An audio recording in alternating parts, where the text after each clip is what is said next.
وهم لا يفتنون ولقد فتنا الذين من قبلهم فلا يعلمن الله الذين صدقوا ولا يعلمن الكاذبين. صدق الله العظيم وصدق رسوله النبي الكريم ونحن على ذلك لمن الشاهدين والشاكرين والحمد لله رب العالمين. সবাই পড়বেন اللهم صل على محمد وعلى آل محمد كما صليت على إبراهيم وعلى آل إبراهيم إنك حميد مجيد. اللهم بارك على محمد وعلى آل محمد كما باركت على إبراهيم وعلى آل إبراهيم إنك حميد مجيد. بلغ العلا بكماله كشف الدجى بجماله حسنت جميع خصاله صلوا عليه وآله. لا إله إلا الله لا إله إلا الله لا إله إلا الله لا إله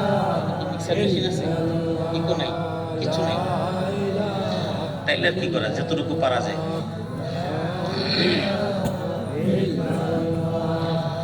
লা ইলাহা ইল্লাল্লাহ লা ইলাহা ইল্লাল্লাহ লা ইলাহা ইল্লাল্লাহ। আকাশের মালিক তুমি আল্লাহ, জমিনের মালিক তুমি আল্লাহ, নেই কোনো মাবুদ আল্লাহ ছাড়া। লা ইলাহা ইল্লাল্লাহ লা ইলাহা ইল্লাল্লাহ লা ইলাহা ইল্লাল্লাহ লা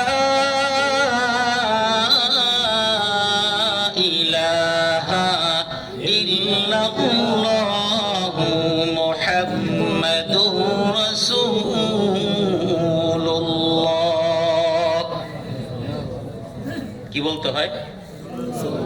জোরে বলেন, সবাই বলেন। একজনও বাদ থাকবেন না, সবাই বলেন সাল্লাল্লাহু আলাইহি ওয়াসাল্লাম। এটা বললে লাভ আছে না নাই?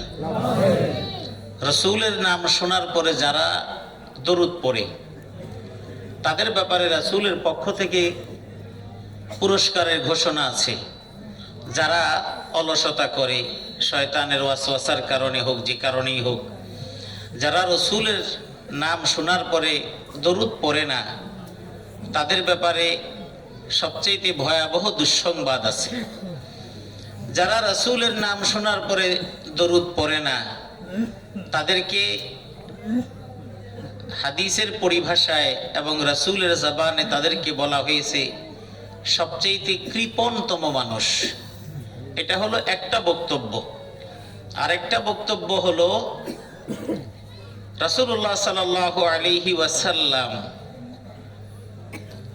কোন এক রমাদানের পূর্ববর্তী শাবানের শেষে জুমার খুতবা দেওয়ার জন্য সিঁড়িতে মিম্বারের ধাপে ধাপে পা দিচ্ছিলেন। হয়তো আপনারা ইতিপূর্বে শুনে থাকতে পারেন, ওলামায়ে কেরাম বিভিন্ন আলোচনায় বলে থাকতে পারেন, আপনাকে একটু স্মরণ করিয়ে দেওয়া। তো প্রত্যেকটা ধাপে পাড়া দিয়ে দিয়ে উঠছিলেন, বয়ান করলেন, বয়ান শেষ করার পরে মিম্বার থেকে নামলেন। নামার পরে একটা বিষয় সাহাবীরা খেয়াল করেছেন, যখন তিনি ওঠেন প্রত্যেকটা সিঁড়িতে যখন ধাপে যখন পা দেন তখন বললেন আমিন, দ্বিতীয় সিঁড়িতে আমিন, তৃতীয় সিঁড়িতে আমিন। তো এই আমিন আমিন বলে এরপরে উঠলেন, খুতবা দিলেন, নামলেন। যথারীতি সব কার্যক্রম শেষ হয়ে গেল। সাহাবাই কেরামের অভ্যাস তো ছিল এরকম, এবং আল্লাহর রাসূলের স্বাভাবিক নিয়মতান্ত্রিকতা ছিল যে নামাজের পরে তিনি সাহাবাই কেরামের খোঁজ নিতেন। কেউ অনুপস্থিত থাকলে তার খোঁজ নিতেন। কোন সাহাবীর মাধ্যমে তাকে যদি না দেখতে পেতেন তার বাড়িতে গিয়ে খোঁজ দিতেন। এটাই হলো মসজিদে জামাতবদ্ধভাবে নামাজের উপকারিতা। তো যাই হোক, সাহাবাই কেরাম বললেন, ইয়া রাসূলুল্লাহ, সামি'না মিনকাল ইয়াউম মা কুননা নাসমাউ। আজকে একটা আচরণ দেখলাম যেটা ইতিপূর্বে কখনোই দেখি নাই। কারণ অনেকদিন নামাজ পড়ছেন, কখনো এমন আমিন আমিন বলেন নাই। তো আজকে এমন মিম্বারে পা দিলেন আর আমিন আমিন বললেন, কারণটা কি? আল্লাহ রাসূল বললেন, আমি যখন মিম্বারের প্রথম সিঁড়িতে পা দিই, রমজানের আগে এই খুতবা দিচ্ছেন, জিবরিল আমিন আমার কাছে এসে বললেন, ওয়াইলাকা মান আদরাকা রমাদান ওয়া লাম ইউগফার লাহু। ওই ব্যক্তি ধ্বংস হোক যে রমজান মাস পেল কিন্তু গুনাহ মাফ করাইতে পারল না। জিবরাইল আমিনের এই কথার উত্তর আমি বললাম আমিন। দ্বিতীয় সিঁড়িতে যখন পা দিই তখন জিবরিল আমিন বললেন, ধ্বংস হোক ওই সন্তান যেই সন্তান তার জীবদ্দশায় তার বৃদ্ধ পিতা মাতাকে পেল অথবা দুজনের একজনকে পেল, কিন্তু সন্তান পিতামাতার খেদমত করে, আনুগত্য করে, সেবা যত্ন করে, আচার আচরণের মাধ্যমে পিতামাতার সন্তুষ্টি অর্জন করতে পারল না এবং সে নিজেকে জান্নাতি বানাতে পারল না, ওই সন্তান ধ্বংস হোক। জিবরাইল আমিন এই কথা বললেন, রাসূল বললেন আমিন। তার মানে জিবরাইল আলাইহিস সালাম যেটা বলেন এটা আমিন আর বলা লাগে না। জিবরাইল আমিন নিজের থেকে কোনো কথা বলেন? সবাই বলেন বলেন না। জিবরাইল আলাইহিস সালাম যা বলেন সব কার পক্ষ থেকে বলেন? আল্লাহ যেতটুকু বলতে বলেন অতটুকুই বলেন, একটা শব্দ না, একটা হরফ, একটা অক্ষরও তিনি বাড়িয়ে বলার পারমিশন তার নাই। এবং শুধু জিবরাইল আমিন না, আল্লাহর রাসূলের কাছে যতটুকু আসে ঠিক ততটুকুই বলেন, তার চাইতে একটা লাইন তো প্রশ্নে ওঠে না, একটা হরফও বাড়িয়ে বলার কোনো সুযোগ নেই। আল্লাহ পাক কোরআনের আয়াতেই বলেছেন, আপনি যদি নিজের থেকে বানিয়ে বলতেন তাহলে আমি গলা টিপে ধরতাম। স্বয়ং আল্লাহ বলেছেন। তার মানে আল্লাহর নবী চাইলেও নিজের থেকে কোনো কথা বলতে পারেন না। ওয়ামা ইয়ানতিকু আনিল হাওয়া ইন হুয়া ইল্লা ওয়াহয়ুন ইউহা। আল্লাহ রাব্বুল আলামিন বললেন, নবী কোনো কথা নিজের থেকে বলেন না। আল্লাহ রাব্বুল আলামিন ওহীর মাধ্যমে যা পাঠান, যা বলেন, জিবরিল আমিন যা বলেন, জিবরাইল আলাইহিস সালাতু ওয়াস সালাম যা বর্ণনা দেন তার এক লাইন বেশিও বলার কোনো পারমিশন নাই। জিবরাইল আলাইহিস সালাম দ্বিতীয় সিঁড়িতে যখন পা দিয়ে বললেন আমিন, সাহাবায়ে কেরামের প্রশ্নের জবাবে বললেন, ওই সন্তান সন্ততিগুলো ধ্বংস হোক যাদের জীবদ্দশায় মা বাবাকে পাওয়ার পরেও সন্তানেরা জান্নাত কামাই করতে পারল না। ধ্বংস হওয়ার জন্য এই কথাটুকুই যথেষ্ট। কিন্তু নবী সাল্লাল্লাহু আলাইহি ওয়াসাল্লাম আমিন বলার মাধ্যমে ধ্বংসটাকে আরো বেশি বাস্তব করে দিলেন। তার মানে হলো কোন সন্তান যদি মা বাবার সাথে যদি ভালো আচরণ না করেন, সন্তান যদি মা বাবার খেদমত করে যদি নিজেকে জান্নাতের ভাগীদার বানাতে না পারেন, ওই সন্তানের দুনিয়া বরবাদ এবং আখিরাত বরবাদ।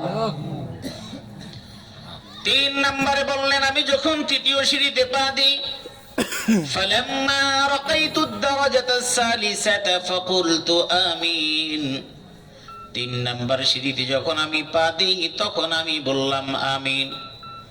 এর কারণ হলো জিবরিল আমিন আমার কাছে এসে বললেন, মান যুকিরতা ইনদাহু ওয়া লাম ইউসাল্লি আলাইহি, আপনার উম্মতের মধ্যে যার সামনে আপনার কথা বলা হয়, আপনার নাম উল্লেখ করা হয়, নাম শোনার পরেও যে বান্দা, যে বান্দি, যে উম্মত আপনার নামে দরুদ পড়ে না, সে ধ্বংস হোক।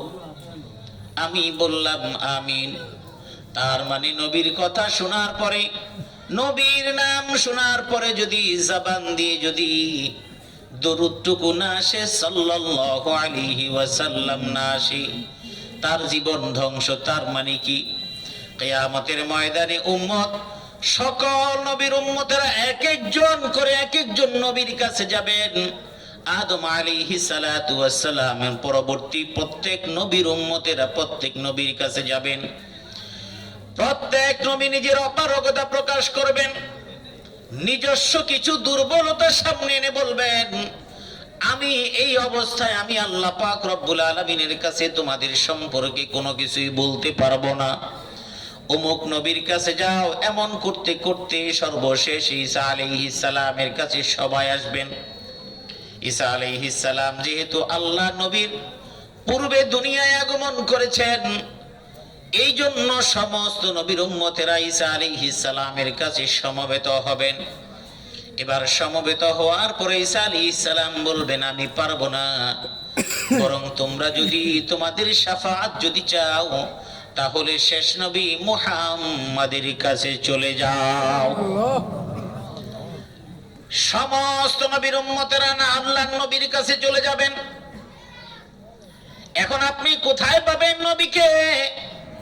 আল্লাহর নবীর গোলাম, আল্লাহর নবীর গোলাম না আল্লাহর নবীর খাদেম আনাস ইবনে মালিক রাদিয়াল্লাহু তাআলা আনহু একবার আল্লাহর নবীকে বললেন, ওগো আল্লাহর নবী, হাসরের ময়দান ভয়াবহ অবস্থা, ওই জায়গায় কোনো বাবা ছেলেকে চিনবে না, ছেলে বাবাকে চিনবে না। আমি একটা কথা বলি, হাসরের ময়দান তো দূরের কথা, বাংলাদেশে বাবা যদি বিপদে পড়ে তাহলে ছেলে বাবাকে চিনে না, ছেলে যদি বিপদে পড়ে ওই ছেলেকেও বাবা চিনে না। হয় না এমন? কথা বলেন না কেন? ছাগল কিনছে একটা ছেলে, এক ছাগল কেনার কারণে সারা দেশ তছনছ হয়ে গেছে। একটা ছাগল কিনলো, ছাগলের দামটা একেবারে আকাশচুম্বী, যেই দামে ছাগল না গরু কিনা যায় কয়েকটা। এই ছাগল কেনার কারণে সাংবাদিকরা বসলো, এত টাকা দিয়ে ছাগলটা কিনলো অমুকের ছেলে। বাপ বললো, এই ছেলেকে আমি চিনি না, আমার ছেলে না। আমি কি মিথ্যা বলতেছি? কথা বলেন, মিথ্যা বলতেছি? তাহলে বিপদে পড়ার পরে ছেলের পরিচয় বাবা দিতে চায় না। আবার আরেকজন বলে, ওইটা আমাদের ভাই না, আমার আরেকজন। তার মানে বের হয়ে গেল তিনি দ্বিতীয় বিয়ে করেছিলেন। অন্যায় কিছু করেন নাই, কিন্তু অপরাধ করেছেন, সেটা অন্যায়। রাজনীতির অঙ্গনে বহু বড় বড় রাজনীতিবিদ রাজনীতি করেছেন, বহু বড় বড় সচিব, বড় বড় আমলা তিনি দায়িত্ব পালন করেছেন, চুরি চামারি করে কোটি কোটি টাকা কামিয়েছেন। বাংলাদেশের শুধুমাত্র দুদক, দুর্নীতি দমন কমিশন, সেখান থেকেই যদি কোনো এমপি, কোনো মন্ত্রীকে যদি শোকজ করা হয়, আপনার সম্পদের বিবরণ দেন, পরের দিনই বউ বলে, এই স্বামীর সাথে আমার 2 বছর যাবত কোনো যোগাযোগ নেই। ঠিক কিনা বলেন? তাহলে বিপদে পড়লে সুখ সবাই নিতে চায়, স্বামীর চুরির টাকা সবাই খেতে চায়, কিন্তু চুরি, চোরের ভাগ, চোর হওয়ার শাস্তি হওয়ার ভাগ কেউ নিতে চায় না। তাহলে দুনিয়াতেই কেউ কারো ভার নিতে চায় না, আখিরাত তো অনেক পরের কথা। প্রশ্নই ওঠে না। যেখানে কোনো উকিল নাই, যেখানে কোনো রিভিউ নাই, যেখানে কোনো আপিল নাই, সিদ্ধান্ত একটা, এই সিদ্ধান্তের পর আর কোনো সিদ্ধান্ত নাই। আর সিদ্ধান্তটা এমনি এমনি হবে না, আপনার পাও আপনার বিরুদ্ধে সাক্ষ্য দিবে, আপনার চোখ বলবে, আপনার কান বলবে, আপনার নাক বলবে, আপনার চামড়া বলবে, সব বলে দিবে। শুধু তাই না, আপনি এই বাংলা বাজার এলাকার কোন রাস্তায় কোন ধরনের অপকর্ম করেছেন, এই বাংলা বাজার এলাকার মাটিগুলো সব জানে। বাংলা বাজারের এই মাটি, প্রত্যেকটা জায়গার মাটির জবান খুলে যাবে, মাটি আপনার সব তথ্য ফাঁস করে দিবে। চিল্লায় বলেন সুবহানাল্লাহ। একটা কথাও আমি আমার থেকে বলিনি, প্রত্যেকটা কথা কোরআনে কারিমে আছে। সূরা জিলজাল তো অনেকেই পারেন না। সূরা জিলজাল আল্লাহর রাসূল পড়তেছিলেন সাহাবায়ে কেরামের সামনে। সূরা জিলজালের মধ্যে ইদা জুলজিলাতিল আরদু জিলজালাহা, কিয়ামতের কথা বলা হচ্ছে, হাসরের ময়দানের কথা বলা হচ্ছে। তেলাওয়াত করতে করতে রাসূল সাল্লাল্লাহু আলাইহি সাল্লাম একটা জায়গায় গিয়ে তেলাওয়াত করলেন, ইয়াউমা ইযিন তুহাদ্দিসু আখবারাহা। এই আয়াতটা তেলাওয়াত করার পরে সাহাবায়ে কেরাম জিজ্ঞেস করলেন, ওয়া মা আখবারুহা ইয়া রাসূলুল্লাহ। সাহাবায়ে কেরাম প্রশ্ন করলেন, ওগো আল্লাহর রাসূল, তারা তো আরবি বুঝে। যখনই বলছে ইয়াউমা ইযিন তুহাদ্দিসু আখবারাহা, আপনার বোঝার জন্য আমি বাংলা বলছি। কিয়ামতের বর্ণনা, হাসরের বর্ণনার এক পর্যায়ে আল্লাহ পাক বলছেন, ইয়াউমা ইযিন তুহাদ্দিসু আখবারাহা, যেদিন জমিন সমস্ত সংবাদ প্রকাশ করে দিবে, খবর প্রকাশ করে দিবে। এই কথা বলার পরে সাহাবায়ে কেরাম প্রশ্ন করলেন, ওয়া মা আখবারুহা ইয়া রাসূলুল্লাহ। আল্লাহর রাসূল, কিয়ামতের দিন যে খবর প্রকাশ করবে, সেই খবরটা কি, সংবাদটা কি, কোন তথ্য প্রকাশ করবেন?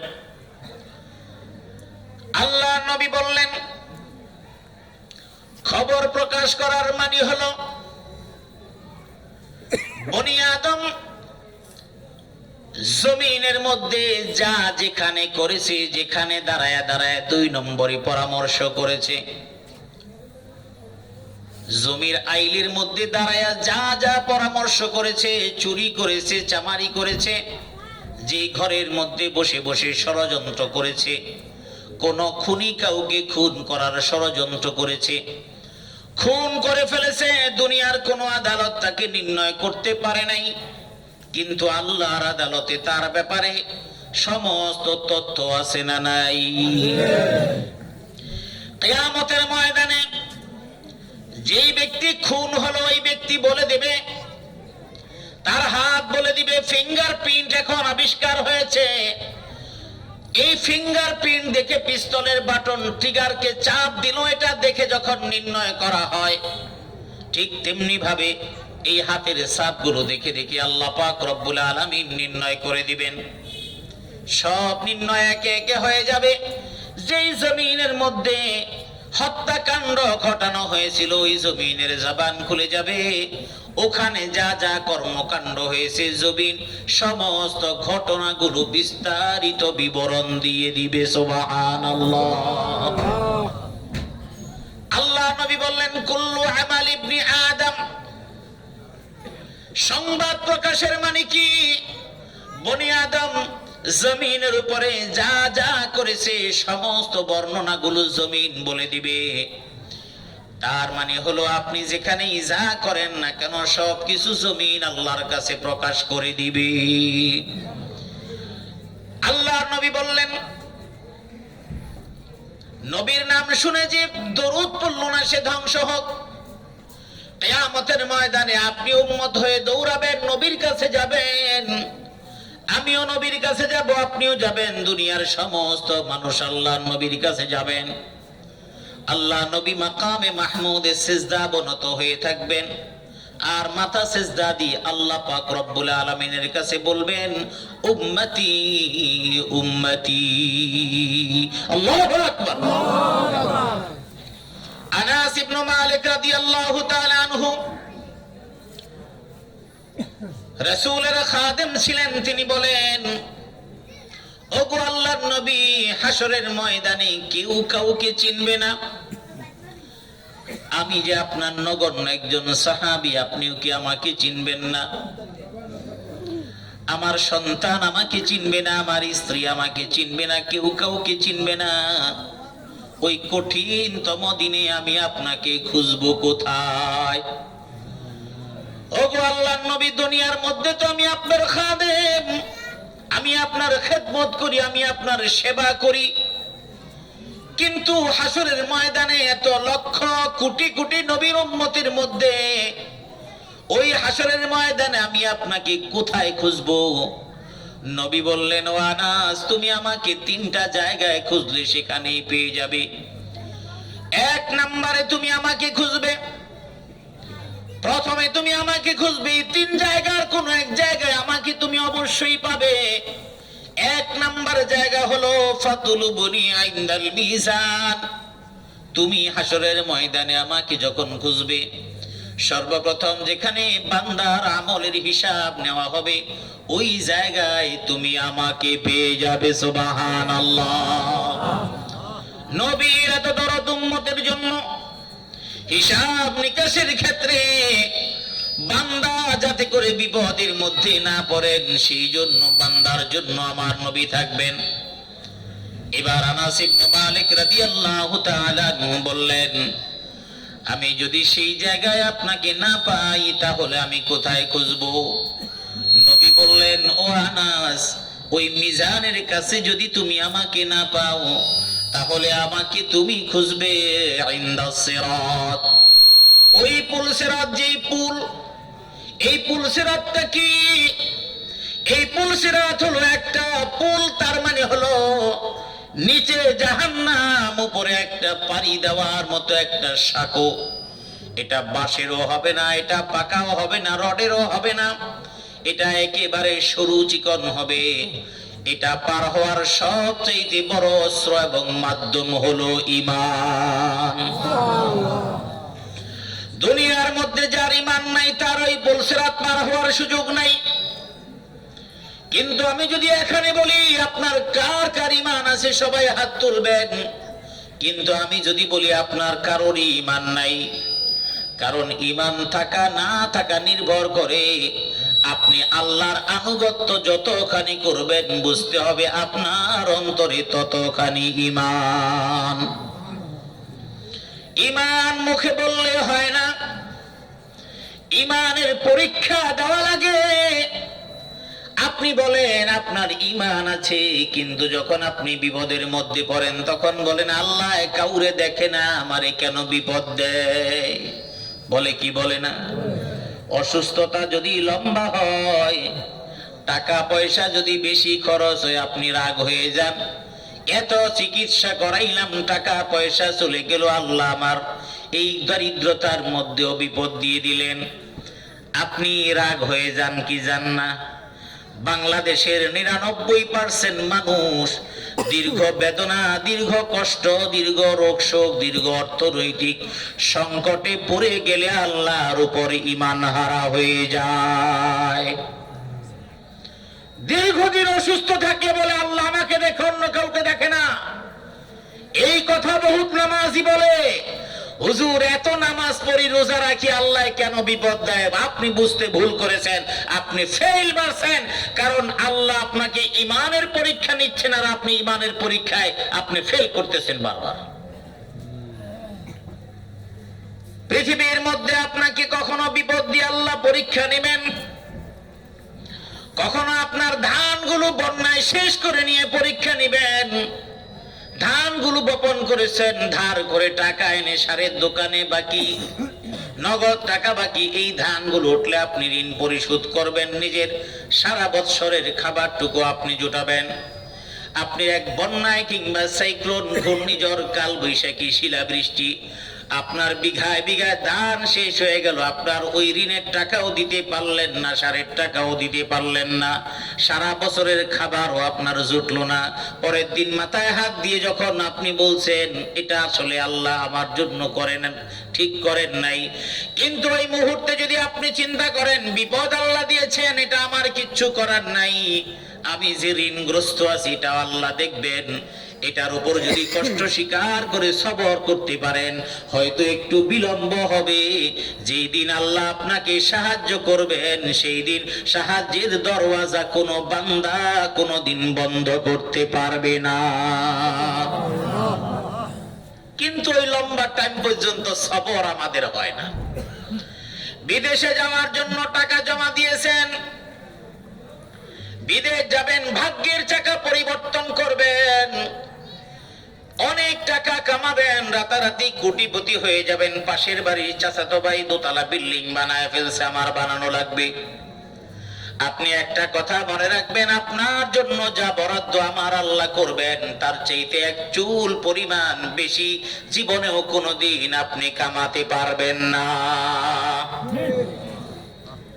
আর আপনার জীবন থেকে যা চলে যাওয়ার সিদ্ধান্ত আমার আল্লাহ নিবেন, সারা দুনিয়ার মানুষ মিলেও আপনার জীবন থেকে ওটাকে কোনোদিন রাখতে পারবে না। এক সময় বহু জমির মালিক, কিন্তু এখন আপনার কোনো জমি নাই। এক সময় বহু টাকার মালিক, এখন আপনার কোনো টাকা নাই। এক সময় আপনার কিছুই ছিল না, এখন আপনার অনেক কিছুর মালিক। এই দুই ক্ষেত্রে আপনার হাতের কোনো কিছুই নাই, সব কিছু নিয়ন্ত্রণ করেন কি? وَلَنَبْلُوَنَّكُمْ بِشَيْءٍ مِّنَ الْخَوْفِ وَالْجُوعِ وَنَقْصٍ مِّنَ الْأَمْوَالِ وَالْأَنفُسِ وَالثَّمَرَاتِ وَبَشِّرِ الصَّابِرِينَ الَّذِينَ إِذَا أصابتهم مصيبة قالوا إنا لله وإنا إليه راجعون الله أكبر। আল্লাহ নিজে কোরআনে বলছেন, আমি তোমাদেরকে পরীক্ষা কিভাবে নিব শুনে রাখো। وَلَنَبْلُوَنَّكُمْ بِشَيْءٍ مِّنَ الْخَوْفِ, ভয়। এই ভয় কোনো স্বাভাবিক কোনো ভয় না। ভয় অনেক অর্থ, তার মধ্যে হলো জীবন শেষ হয়ে যাওয়ার ভয়। সেই ভয় মানে হলো মৃত্যুর মুখোমুখি চলে যাওয়ার ভয়। ভয় মানে হলো সন্তান সন্ততি শেষ হয়ে যাওয়ার ভয়।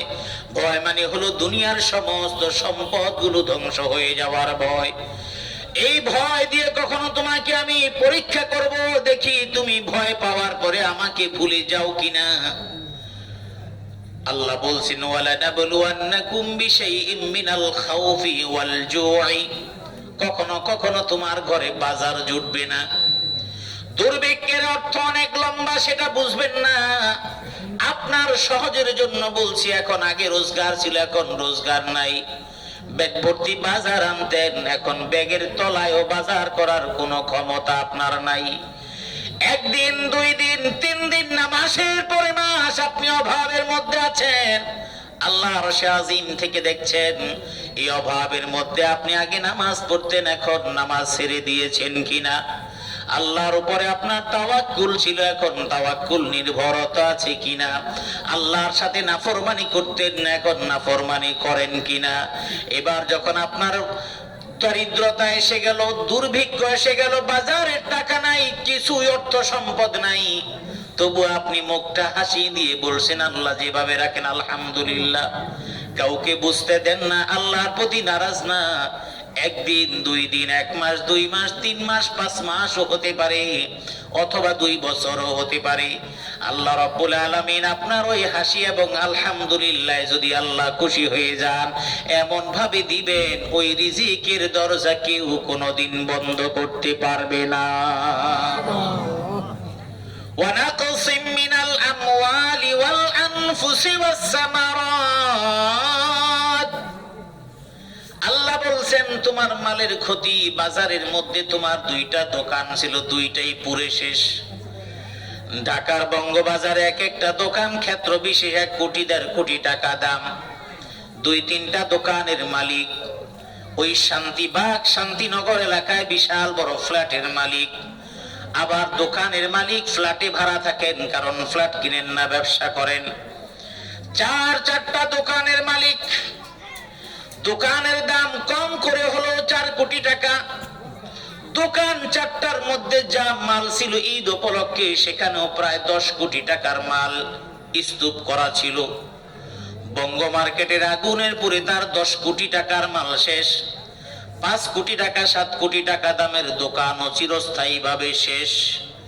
ওই মানুষটা এখন যখন বলে আমার 50,000 টাকা ফ্ল্যাটের ভাড়া দিয়ে আমি থাকতাম, এখন আমি রাস্তার ফকির, ওই মানুষটা যখন দাঁড়ায় আর আলেমদের কাছে, আমার কাছে যখন এসে বলে হুজুর যাকাত থেকে যদি কেউ যদি সহযোগিতা করে আমাকে কিছু দিবেন, আল্লাহ বলছেন ওয়ানাকসিম মিনাল আমওয়াল, কখনো আমি তোমার মাল জীবন থেকে নিয়েও তোমার ঈমানের পরীক্ষা করতে পারি। ওয়াল আনফুসি ওয়াস সামারাত, কখনো তোমার জীবনের অঙ্গহানি হয়ে যেতে পারে, কখনো তোমাকে দুনিয়া থেকে নিয়েও যেতে পারি। তোমার চোখের সামনে তোমার আদরের সন্তানকে আল্লাহ নিয়ে গেলেন, তোমার মনে কষ্টের শেষ নাই। আল্লাহ রাব্বুল আলামিন বললেন এটা অনেক বড় ঈমানের পরীক্ষা। ওয়াস সামারাত, তোমার ফসল ফলদ, তোমার বিশাল বড় আম বাগান, লিচু বাগান, ধানের ক্ষেত, সব কিছু আমি আল্লাহ শেষ করে দিলাম। এত কিছুর পরেও যখন ওই বান্দা বান্দি সবর করে আল্লাহর সিদ্ধান্তের উপরে নিজেকে মানিয়ে নেয়, আল্লাহ বলে দিচ্ছেন ও নবী আপনি ওই সবরকারীদেরকে সুসংবাদ দিন। ওয়াবাশশিরিস সাবিরিনাল্লাযীনা ইযা আসাবাতুহুম মুসিবা ক্বালু ইন্না লিল্লাহি ওয়া ইন্না ইলাইহি রাজিউন। আল্লাহ বলে দিলেন এই রকম বিপদের মধ্যে পড়েও যারা সবর করে আল্লাহর সিদ্ধান্তে তো মেনে নেয়, হাসি মুখে মনে করে অভাব আল্লাহ দিয়েছেন, দুশ্চিন্তা আল্লাহ দিয়েছেন, পেরেশানি আল্লাহ দিয়েছেন, মালের ক্ষতি আল্লাহ দিয়েছেন, আল্লাহ আমাকে চাইলে পুষিয়ে দেওয়া কোনো বিষয় না, এই চিন্তা, এই ভরসা, এই তাকওয়া যাদের অন্তরে আছে, নবী বলছেন, নবীকে আল্লাহ বলছেন তাদেরকে সুসংবাদ দিন। কারে? আল্লাযীনা ইযা আসাবাতুহুম মুসিবা, প্রচন্ড বিপদের মধ্যে আপতিত হওয়ার পরেও বলে ইন্না লিল্লাহি ওয়া ইন্না ইলাইহি রাজিউন। এটা শুধু মৃত্যুর সংবাদ শোনার দোয়া না। ইন্না লিল্লাহি ওয়া ইন্না ইলাইহি রাজিউন মানে হলো ইন্না লিল্লাহ, আমরা নিশ্চয়ই আল্লাহর জন্য। কার জন্য? ওয়া ইন্না ইলাইহি রাজিউন, নিশ্চয়ই আমরা তার দিকে ফিরে যাব। মৃত্যু ব্যক্তির কথা শোনার পরে দোয়া কেন এইটা পড়ি? 2 কারণে পড়ি। 1 নাম্বার, মৃত ব্যক্তি সে আমার আপনজন, আত্মীয় স্বজন, প্রতিবেশী, আপন চাচা খালু, বন্ধু বান্ধব হতে পারে। এই রকম একজন মানুষ পৃথিবী থেকে বিদায় নিয়ে চলে গেল, এটা নিঃসন্দেহে একটা বিপদ, ঠিক কিনা? কথা বলে না? একটা বিপদ। এই বিপদের মধ্যে আপনি পড়বেন ইন্না লিল্লাহি ওয়া ইন্না ইলাইহি রাজিউন, আমি আল্লাহর জন্য এবং আল্লাহর কাছে আমাকে ফিরে যেতে হবে, এটা একটা। 2 নম্বর কথা হলো মৃত ব্যক্তির সংবাদ শোনার পরে তার মানে আপনি স্বীকৃতি দিচ্ছেন আসলে তো তিনি চলে গেছেন, আমিও তো চলে যাব, আমিও আল্লাহর জন্য, তিনিও আল্লাহর জন্য, আবার আমাদের সবাইকে তার কাছেই প্রত্যাবর্তন করতে হবে। এই জন্য এই দোয়াটা বিপদ, মুসিবত, পেরেশানির মধ্যে পড়ে মানুষ মারা যাওয়ার পরেও পড়ে। তার মানে আপনি যখন মুসিবতের মধ্যে পড়বেন তখন এই দোয়া পড়বেন। তাহলে বোঝা গেল আপনাকে বিভিন্ন সময় ঈমানের পরীক্ষা করবেন কে? জোরে বলেন কে? এখন ঈমানের পরীক্ষা কার বেশি হয়, আপনার নাকি আমার? ঈমানের সবচাইতে বেশি পরীক্ষা ওই ব্যক্তির হয় যিনি আল্লাহর কাছে বেশি প্রিয়। নাফরমানের তো তাহলে পরীক্ষা হয়, নাফরমানের পরীক্ষা, নাফরমানের শাস্তি হয়। ভালো করে বুঝবেন, ঈমানদার যখন বিপদের মধ্যে পড়ে বুঝতে হবে এটা তার ঈমানের পরীক্ষা। নাফরমান যখন মুসিবতে পড়ে তখন বুঝতে হবে এটা তার পানিশমেন্ট। ফেরাউন নদীর মধ্যে ডুবে মরে, এটা তো তার ঈমানের পরীক্ষা না, তার তো ঈমানই নাই। কথা বলেন? নমরুদের নাকের মধ্য দিয়ে মশা ঢুকায় ফেলছেন, এখন আর চোখে মুখে কিচ্ছু দেখেন না, কারণ নাক দিয়ে ঢুকে তার তালুতে চলে গেছে, এখন ওটা নামানোর জন্য জুতা দিয়ে পিটানো ছাড়া, থাবড়ানো ছাড়া আর কোনো উপায় নাই। এই যে বিপদ, এই বিপদ নমরুদের তো ঈমানই নাই। যেখানে নিজেকে রব বলে মনে করেছে আল্লাহর প্রতিদ্বন্দ্বী, সেখানে তো পরীক্ষা করার সুযোগ নেই। নমরুদকে এটা দিয়েছেন শাস্তির জন্য। কে দিয়েছেন? আল্লাহ। নাফরমানের জন্য বিপদটা দেন শাস্তি, ইমানদারের জন্য বিপদ দেন ইমানের পরীক্ষা। জোরে বলেন সুবহানাল্লাহ। এবার আসুন, আমি সূরা আনকাবুতের 1-2 আয়াত তেলাওয়াত করেছি, যতটুকু কথা বলা যায় এটার আলোকেই পেশ করবো ইনশাআল্লাহ। তাহলে বোঝা গেল পরীক্ষাটা কার নিবে? আপনি সলিমউদ্দিনেরটা নিবে না। আপনি সুদ খান, ঘুষ খান, আপনার পেটে ব্যথা হবে না।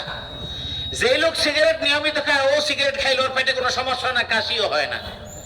যে গাঁজা খায় ওর কোনো এতে কিছু আসে যায় না। যে জীবনে সিগারেট টানে নাই, বিড়ি টানে নেই, ওরে গাঁজা দিলে কাশতে কাশতে জীবন শেষ হয়ে যাবে। ঠিক কিনা? জোরে বলেন ঠিক কিনা? যে লোক জীবনে ঘুষ খায় নাই, প্রথম দিন এদিক ওদিক তাকায়, যখন ঘুষ খায় নিজের ভিতরে একটা অপরাধ প্রবণতা কাজ করে, বাড়িতে আসার পরে খাওয়ার পরে ডরে ডরে পরের দিন পাতলা পায়খানা শুরু হয়ে গেছে। কারণ এটা ওর পেটের মধ্যে এটা মানায় নাই। যেই মানুষটা ভাজা পোড়া কম খায়, সেই মানুষটাকে পচা তেলের মধ্যে পুরি ভাজা খাওয়ায় দিলে ও গ্যাস্ট্রিকে অর্থাৎ গ্যাস ফর্ম হয়ে অস্থির হয়ে পরে 3 বেলা সে খেতে পারবে না।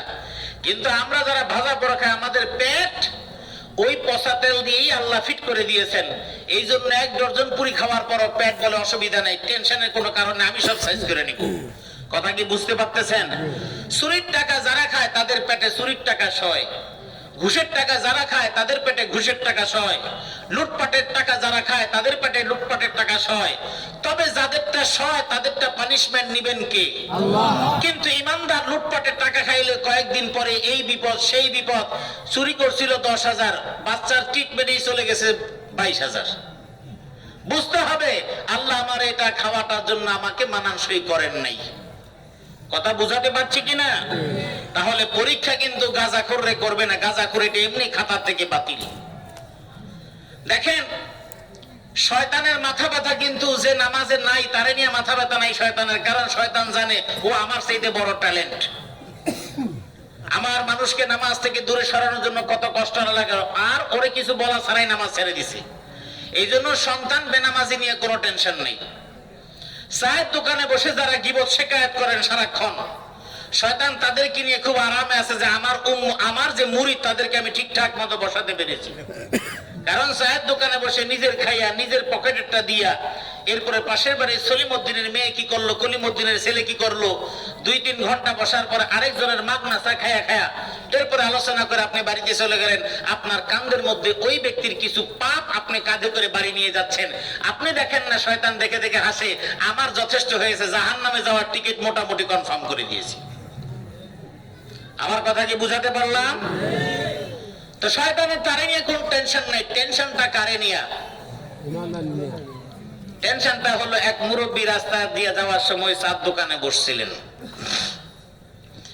মুয়াজ্জিন আযান দিয়েছেন, হাইয়া আলাস সালাহ। চায়ের কাপে দ্রুত চুমুক দিয়ে খাওয়া শেষ করে বললেন, দেখো টাকাটা রাখো, আমার তাড়াতাড়ি যাওয়া লাগবে, মসজিদে আযান হয়ে গেছে। ওই মুসল্লি যখন, ওই মুরব্বী যখন, কিংবা যুবক কিংবা কিশোর কিংবা নামাজি যেই হোক না কেন, সে যখন মসজিদের দিকে রওনা হয়ে গেছে, শয়তানের মাথা খারাপ। চার দোকানে বসে যে বাংলা সিনেমা ঢিসুম রুসুম দেখে, ওরে নিয়ে টেনশন নাই। কারণ ও যা দেখতেছে শয়তান জানে ও আমার চাইতে বড় শয়তান। ও নামাজে তো যাবেই না, বরং আরো 2-3 ধারে নিয়ে নামাজের সময় এখান থেকে ভাগবে। এই জন্য শয়তান ওরে নিয়ে কোনো টেনশন করে না। কিন্তু যেই মানুষটা আজান হয়ে যাওয়ার পর মসজিদের দিকে রওনা হয়ে গেল, এখন শয়তান তার অন্তরের মধ্যে ওয়াসওয়াসা যোগায়। যুবকরে বলে, তুই যে নামাজে যাইতেছিস তোর প্যান্ট ঠিক আছে কিনা ভালো মতো চিন্তা করে দেখ। কিছু দূর যাওয়ার পরে আরেক বন্ধুকে সামনে দাঁড় করিয়ে দেয়, দোস্ত কই যাস? কয় নামাজে, কয় একটা জরুরি কাজ আছে, চল। শয়তান কোনোভাবে চেষ্টা করে তাকে যেন মসজিদ থেকে দূরে সরায় নিয়ে যেতে পারে। কিন্তু ওই নামাজি এত ইমানদার বলে, এখন যাব না, পরে যাবো, আগে নামাজে যাই। শয়তান কিন্তু তার পিছ ছাড়ে নাই, নামাজে যাওয়ার জন্য মসজিদেও চলে গেছে। এখন সুন্নত পড়তেছে, হাজার রকমের ঝামেলা চিন্তা করাচ্ছে। এবার জামাতের টাইম হয়ে গেল। মুয়াজ্জিন যখন ইকামত দেওয়া শুরু করলো, শয়তান তখন পালানো শুরু করলো। কারণ আজানের সময় শয়তান পালায়, ইকামতের সময় শয়তান পালায় যায়। জোরে বলেন আল্লাহু আকবার। হাদিসের কথা বলছে, একটাও নিজের কথা না। ইকামত যখন শেষ, ইমাম যখন বলে আল্লাহু আকবার, পিছনে মুসল্লি মুরব্বিও এখন হাত বাঁধছে, যুবকও হাত বাঁধছে, কিশোরও হাত বাঁধছে। বাড়িতে আমার বোনও হাত বাঁধলেন, আমার মাও হাত বাঁধলেন। শয়তান এখন মায়ের কাছে গিয়ে বলে, তোমার ছেলের কথা তোমার মনে আসেনি? তোমার ছেলে যে তোমার কাছে 500 টাকা চাইছিল, সেই টাকা তুমি কেমনে দিবা? বউকে জিজ্ঞেস করে, তুমি তোমার জামাইয়ের সাথে ঝগড়া করে পারো নাই? এই কথাটা যদি বলতা তাহলে তোমার জামাই কিন্তু তোমার সাথে পারতো না। মনে করায় দিল। আর স্বামী যখন নামাজে দাঁড়াইলো, শয়তান হিসাব মিলায় দিল, তোমার যে 500 টাকা তুমি খুঁজে পাও নাই, ওই টাকাটা তো তোমার কোটের ভিতরের পকেটে। ওই যে কালকে যে কোটটা তুমি খুলে রেখেছিলে, ওই কোটের পকেটে 500 টাকা। হঠাৎ ওই নামাজের মধ্যে মনে পড়ে গেল কোটের মধ্যে 500 টাকা। 500 টাকা মনে পড়ার পরে বাবা আরেক টেনশন, শয়তান চিন্তা ঢুকায় দিল, 500 টাকা ধরে কি আসছো, না জানি তোমার বউ নিয়ে গেছে। এখন ওই বউ 500 টাকা নিল কি নিল না, এই চিন্তা করতে করতে নামাজের 12টা বাজানোর চেষ্টা করে। কি? জোরে বলেন কি? শয়তান। কে? নামাজ যাতে নষ্ট হয় শয়তান চেষ্টা করে, কিন্তু যেই বেনামাজি নামাজ পড়ে না, শয়তানের তারা নিয়ে কোনো টেনশন নেই। এই জন্য ইমানদার নিয়ে বেঈমান, মুনাফিক, নাফরমান নিয়ে আল্লাহ পাক রব্বুল আলামিন তাদের ইমানের পরীক্ষা করার দরকার হয় না, তারা তো এমনিই ফেল। যাদের ইমান যত বেশি মজবুত, তাদের ইমানের পরীক্ষা তত বেশি কঠিন। আপনারা কে কোন রাজনীতি দল করেন সেটা আমি জানি না, আপনার মতো আপনি রাজনীতি দল করেন, কিন্তু কোরআনটা কি আপনার আমার কোন দলের নাকি সবার? জোরে বলেন কার? সবার। যদি সবার হয়, সবার মতো করে কোরআনের আয়াত বুঝবেন। সমাজের মধ্যে ইমানদার মানুষ, কিন্তু তিনি বিপদে পড়েছেন। মানুষ বলে এত নামাজ পড়ে বিপদে পড়লো কেন? আপনি তো জানেন না কেন তাকে আল্লাহ বিপদ দিয়েছেন। 2টা কারণে বিপদ দিতে পারেন। ইমানদারের বিপদ 2 কারণে হয়, হয়তো তার ইমানের পরীক্ষা, অথবা তার যে অপরাধগুলো আছে সেটা দুনিয়া থেকে মাফ করিয়ে নিষ্পাপ করে তাকে আল্লাহর কাছে নিয়ে যাবেন। এই পরীক্ষার মধ্যে সবচেয়ে বেশি পরীক্ষা কাদের হবে? যারা আল্লাহর সব কাছে সবচেয়ে বেশি কাছে। আল্লাহ রাসূল বলেছেন, আশাদুল বালাই আল আম্বিয়া, সবচেয়ে বেশি পরীক্ষা হবে নবীদের। সুম্মাল আমসাল ফাল আমসাল, এরপরে নবীদের কাছাকাছি যাদের, তাদের পরীক্ষা হবে। নবীদের কাছাকাছি যারা, তারা হলো ওয়ারাসাতুল আম্বিয়া, তারা হলো আলেম সমাজ। এই জন্য দেখবেন এই যুগে নবী নাই, আলেমদের উপরে সবচেয়ে নির্যাতন বেশি চলে। নির্যাতন শুধু জেলখানা দিয়ে নয়। আমি রাস্তা দিয়ে চলে, আপনি একটা কথার খোঁটা দিয়ে দিলেন, হুজুর এমনই হয়। আপনি যে আমাকে খোঁচা দিলেন, আপনি আমাকে কয়দিন খাইয়েছেন, কয়দিন আপনি আপনার জীবন পরিচালনা করেছেন। আমি যে কোট পরেছি 2000 5000 টাকা দামের, আপনি আমাকে 1 টাকা দেন নাই। আমি যে পাঞ্জাবি পরেছি 5000 টাকা দামের, 10,000 টাকা দামের পাগড়ি পরলাম, এটার মধ্যে আপনার কিছু নাই, কিন্তু আপনি যে আমাকে একটা কথা বললেন, এই কথা বলার রাইট আপনাকে কে দিল? আমি পরিস্থিতির কারণে জবাব দিতে পারলাম না। এই যে আপনি আমার উপরে শব্দ চয়ন করার মাধ্যমে নির্যাতন করলেন, এটাও আমার আল্লাহ বলেন, নবীরা যখন গিয়েছে রাস্তা দিয়ে চলেছে, নবীদেরকে কেউ পাগল বলেছে, মাতাল বলেছে, উম্মাদ বলেছে। তার মানে যে যত বেশি আল্লাহর কাছাকাছি হবে, জনগণ কিংবা রাষ্ট্র কিংবা মানুষের পক্ষ থেকে কিংবা আল্লাহর পক্ষ থেকে সবচাইতে বেশি ঈমানের পরীক্ষা তাদের হবে। 1 নম্বরে নবীরা। আপনি যে বলেন আমি ইমানদার, এটা বললে আপনার পার পাইবেন না। আপনি যদি বলেন আমি বিসিএস ক্যাডার হব, রাষ্ট্র বলবে বিসিএস ক্যাডার হও। আসো তুমি বিসিএস প্রিলিমিনারি দাও। প্রিলিমিনারি দেওয়ার পরে তোমাকে ভাইবা ফেস করা লাগবে। সব কিছুতে যদি উত্তীর্ণ হও তাহলে তুমি বিসিএস এর যেই প্রশাসন, যেই ক্যাডারে তুমি যেতে চাও সেখানে দেওয়া হবে। আল্লাহ বলছেন তুমি তো বলো আমি ইমানদার, কিন্তু আল্লাহ বলেন না না, তুমি বলো আমি মুসলমান, তুমি বলো আমি ইমানদার। আল্লাহ বলেন আমার কাছে পরীক্ষা দেওয়া লাগবে। ক্লাস 5 পাস করেছো, পাস করবা, পরীক্ষা দেওয়া ছাড়া তুমি যেমন সার্টিফিকেট পাবা না। ম্যাট্রিক পরীক্ষা দিবা, পরীক্ষা ছাড়া যেমন তোমাকে পাশের সার্টিফিকেট দিবা না। যেমন একটা ছেলে 10ম শ্রেণী পর্যন্ত পড়লো, মেধা ভালো, ক্লাসে ফার্স্ট হয়েছে, যে কোনো কারণে টেস্ট পরীক্ষায় ভালো রেজাল্ট করার পরে এমন একটা কাগজ চলে আসে ইতালি থেকে, তার সামনে দুইটা সিদ্ধান্ত, ইতালি যাবি কি যাবি না, নাকি ম্যাট্রিক পরীক্ষা দিবি। এবার পরিবারের সিদ্ধান্ত নিল পাশ করে কি হইব। আরে মানুষ লেখাপড়া করেই তো মাল কামানোর জন্য। ইটালির মতো কাগজ হয়ে গেছে, লেখাপড়া দিয়ে কোনো কাজ নাই। ইটালি গেলে তোর ইটালি সার্টিফিকেটই যথেষ্ট, সুন্দর মেয়েও পাবি, ঘর পাবি, দুয়ার পাবি, সব পাবি। এই কথা চিন্তা করার পরে ছেলেটা ইটালি চলে গেল, কোটি কোটি টাকা কামাইলো।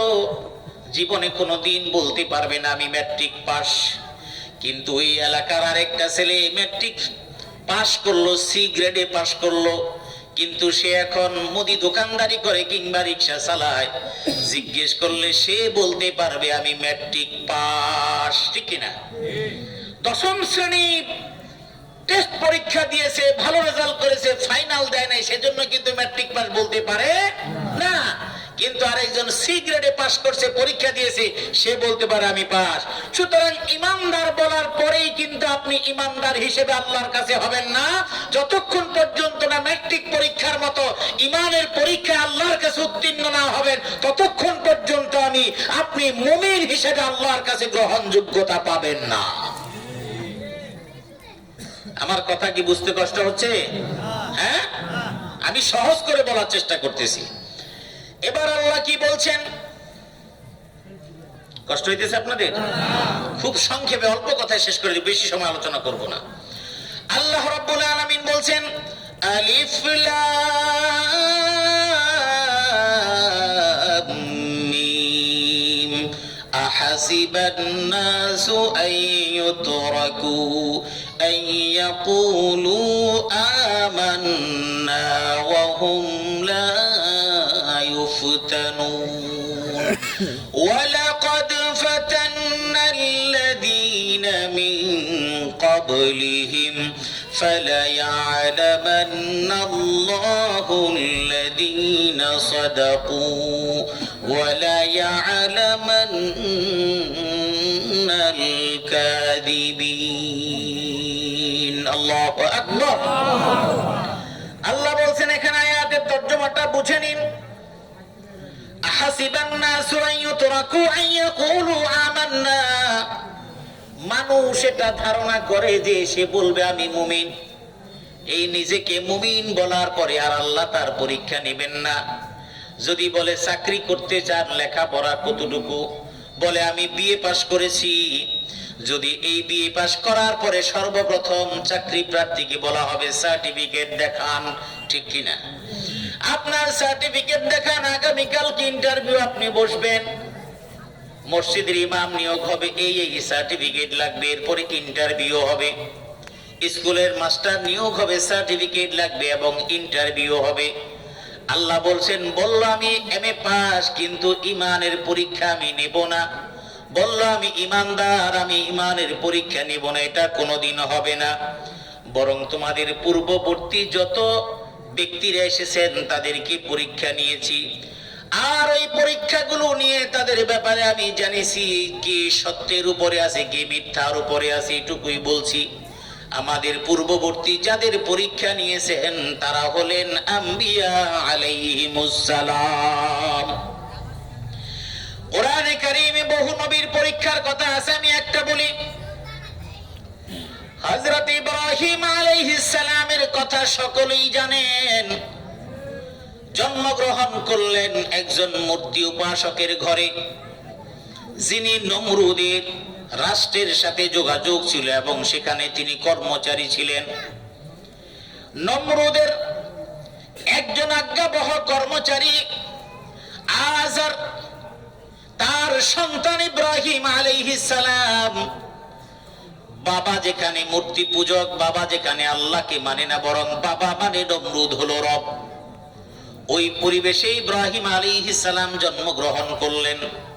আমি দীর্ঘ লম্বা করব না, অল্প কথায় বলে দিব।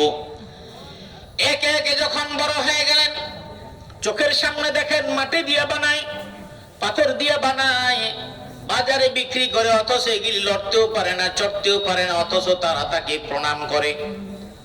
আপনারা জানেন নূহ আলাইহিস সালামের যুগের পরবর্তী সময়ে এই রকম ভাবে মূর্তি পূজা শুরু হয়েছে, স্ট্যাচু বানানো শুরু হয়েছে, মানুষের নামে নামে ভাস্কর্য বানানো শুরু হয়েছে। এই জন্য উলামায়ে কেরাম মূর্তির বিরুদ্ধে কথা বলেন, ভাস্কর্যের বিরুদ্ধে কথা বলেন। কোন মৃত কিংবা জীবিত ব্যক্তির নামে কোন মূর্তি বানানো হারাম। কোরআনে কারিমে বেশ বিখ্যাত কয়েকটা মূর্তির কথা আছে, যেটা নূহ আলাইহিস সালাতু ওয়াস সালামকে তার আল্লাহ পাক রব্বুল আলামিন তার জাতির ব্যাপারে বলে দিয়েছেন। ওই জাতি যখন বলছে লা তাজারুন্না আলিহাতাকুম ওয়ালা তাজারুন্না ওয়াদ্দাও ওয়ালা সুআ ওয়াদ্দাও ওয়ালা সুআ ওয়ালা ইয়াগুস ওয়া ইয়াউক ওয়া নাসরা ওয়া ক্বাদ আযাল্লু কাসীরা। এই পাঁচজন মানুষের কথা কোরআনে আল্লাহ বলে দিয়েছেন, যারা নূহ আলাইহিস সালামের যুগে সবচেয়ে বড় আল্লাহওয়ালা মানুষ ছিলেন। একটু বুঝে নেবেন, আপনারা মূর্তি বানান, ব্যক্তির মূর্তি বানান, নেতার মূর্তি বানান, আপনাও কিন্তু মধ্যে হবে এই কোরআন আমার না, এই কোরআন আপনার না, এই কোরআন সারা জাহানের। আল্লাহ রাব্বুল আলামিন ইতিহাস তুলে ধরেছেন, কোরআনে বলেছেন লা তাযারুন্না আলিহাতাকুম ওয়ালা তাযারুন্না ওয়াদ্দাও ওয়ালা সুআ ওয়ালা ইয়াগুস ওয়া ইয়াউক ওয়া নাসরা ওয়া ক্বাদ আযাল্লু কাসীরা। ওই নূহ আলাইহিস সালামের সম্প্রদায় বলল, তোমরা নূহের রবের কথা তোমরা মানবে না, তোমরা ওয়াদ সুআ ইয়াগুস ইয়াউক নাসর এই পাঁচজনকে তোমরা মুরব্বী হিসেবে তাদেরকে তোমরা প্রণাম করবে। এখন মনে একটা প্রশ্ন, এরা কারা? এরা হলো ওই যুগের সবচাইতে আল্লাহওয়ালা মানুষ। কিভাবে তাদের মূর্তিগুলো বানানো হলো? ওই প্রজন্মের মানুষ, দাদারা চলে গেলেন, বাবার কাছে শয়তান এসে বলল, তাফসীরের বক্তব্যটা আমি বলছি বাংলায়। দাদা মারা গেলেন, বাবার কাছে এসে শয়তান বলল, তোর বাপ মরে গেছে, তোর বাপ অনেক ভালো মানুষ ছিল, তোর বাবার কথা মনে করার জন্য একটা কাজ করো। সেই যুগে ফটোশুট ছিল না, ক্যামেরা ছিল না, সেই যুগে হাতে ছবি আঁকা হতো, কল্পনা করে করে ছবি স্কেচ করা হতো। শয়তান তাদেরকে বলল, তোমরা কোথাও যখন মজলিসে বসো, কোন ইবাদতের মধ্যে যখন বসো, কোন প্রার্থনার মধ্যে যখন বসো, তোমাদের মুরব্বীদের কথা তোমরা স্মরণ করা তোমাদের দরকার। কথা কিন্তু সুন্দর, কিন্তু এখন শয়তান বলল, এটা কেমন